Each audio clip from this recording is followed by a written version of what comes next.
This month, we're making a new video, snacks that you can make when all you have is a microwave. Now you're gonna say, but Julia, I don't see any microwave here. Ah, well, you will be mistaken because ta-da! We have a hidden microwave. We have 4 snacks planned for you today. Let's get into them. Who does not love pizza? We don't have the opportunity to raise dough and make flour concoctions and whatnot. We're gonna make things easy for ourselves. We're gonna use tortillas, wheat tortillas. Would I have preferred whole wheat? Yes. Did my store have any? No. So we're gonna start with a tortilla. Then we've got tomato paste. Now this is my favorite kind of tomato paste because it doesn't go bad as quickly because it doesn't have as much access to oxygen. Liberally cover our tortilla with some tomato paste. We have some grated cheese. This is like a cheddar mix, but get what you can. I chose grated cheese because, let's be honest, no one's got time for grating. And honestly, I don't even know if we have a grater here. Pre-shredded cheese for the win. So liberally sprinkling that. Just pop that on. And then we're gonna put this in the microwave. Not very long, just enough for the cheese to melt. And cheese does melt very quickly in microwaves. No. No. Stop. Stop. 30 seconds, please. The downside with the microwave being so high up is that I can't see what's going on in it without going up to my tippy toes. Alrighty, we have some really nice melting going on here. This is absolutely lovely. In theory, you can add whatever you want to your pizza roll-up. I love spinach. I think that spinach is the superior leaf. It has a ton of iron, a ton of vitamins, and if you're gonna put something leafy and green in something, then you might as well put spinach in it. Then I'm gonna roll it all up. If you want to add some other veggies, then feel free. And we're rolling, we're rolling, we're rolling, we're rolling, we're rolling, and voila, we have a pizza roll-up. That really hits the spot. A nice, light, savory snack. I think that this will just give you that little boost that you need to tie you over to your next meal. We're gonna get some healthy fats from the cheese, and we've got the iron and the fiber from the spinach. So that will also give us a boost, also keep us full. At the end of the day, it's delicious. Suggestion is that we make a little tweaks and use what we have as much as we can. Again, we're gonna start with a tortilla base. Now, instead of our trusty tomato paste, we're gonna swap that out for salsa. And I think you might see where I'm going here. Salsa, cheese, toppings, another tortilla, and what do you got? You got quesadillas! Spread this liberally onto my tortilla. Oh, that looks and smells so good.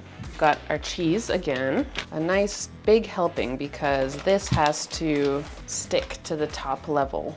Here's what I'm gonna do. I'm gonna cut up some strips of this red bell pepper, and that will be my filling for this quesadilla.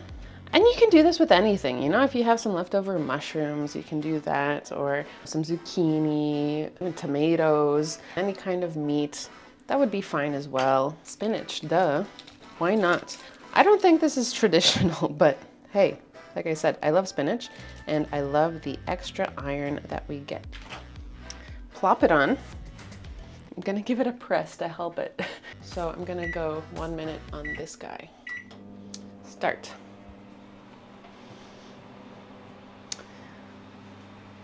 All right, so we take our plate out, cut this into quarters.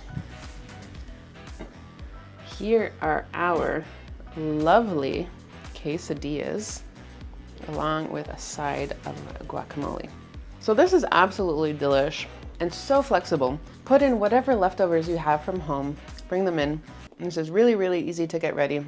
Those carbs that will keep you full and keep you energized and keep you mentally aware throughout the workday. You've got the cheese with the fat that will keep you satiated, the veggies and the fiber that will keep you full. Excellent. Highly recommend.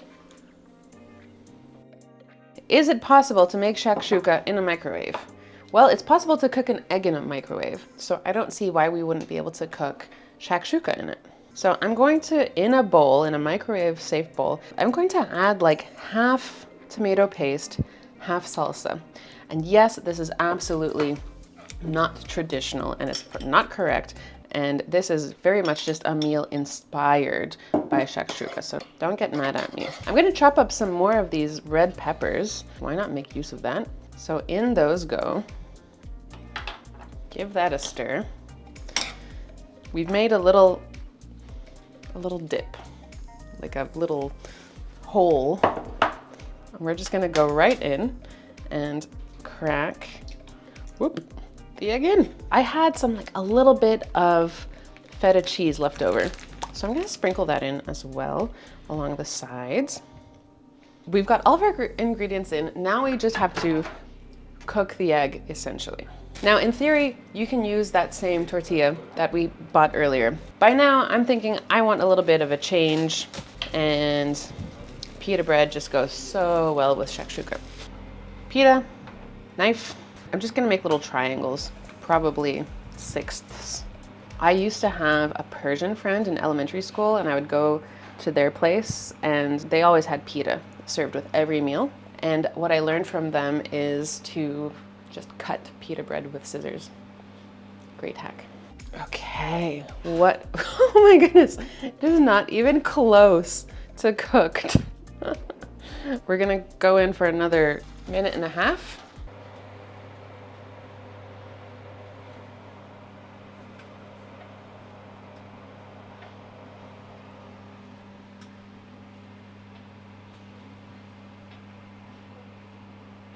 Okay, this might be it. Oh, there you are. A very runny egg. So we just dip right in. Oh, nice, perfect jammy egg. It's difficult to do this elegantly. I'm a little bit scared it's gonna be real hot. Wow. We move on to the king of all comfort foods, the king of all convenience foods. If you put that into a Venn diagram, the winner is breakfast sandwich. I have these little like bun things, kind of shaped like a English muffin. You could use whatever's available. Our main attraction is that we have to make, dun dun dun, an egg. So we are going to grab another microwave safe bowl. We are going to give it a little layer of oil so that it doesn't stick, because we need to get it out. So we have 2 eggs, which I'm going to crack into the bowl directly. Give it a little whisk. And then we put it back into the trusty microwave. Now we know how long it takes approximately. Let's start with 5 minutes. You know, that kind of thing. Oh my God, guys, I think the egg jumped overboard. Okay, hold on. Check it out. See, the egg jumped overboard, but this is actually, looks cooked. It looks totally cooked. We've got bread thing, egg thing, little additional egg thing. I grew up calling this just processed cheese. I think Americans call this American cheese, but it is the best for melty, melty cheese. So we're gonna add this on top here. The rest is really up to you. I'm gonna add like a ham slice. This is like a vegan version, but you know, like a regular ham slice would probably be really nice. I'm gonna put it in for another 10 seconds just to have the cheese melt on top. Oh gosh, the microwave is just covered with egg. Check it out. We've got melty, melty cheese. Should we put some hot sauce on it? Oh my gosh. Oh yeah. Look at that melty, melty cheese. This is gonna keep you full so long. We've got 2 eggs in this that has so much protein in it. You will stay attentive, focused, full, and on your best game. On top of that, you've had the carbs from the bread, the fiber from the bread as well, because it's kind of like whole wheaty and whatnot. We've showed you a variety of different snacks that you can make in your office with only a microwave available. And they are warm, they are satiating, they are protein packed, fiber packed. They are going to keep you going. Give these a try. And I would love to know what kind of snacks you like to make at the office.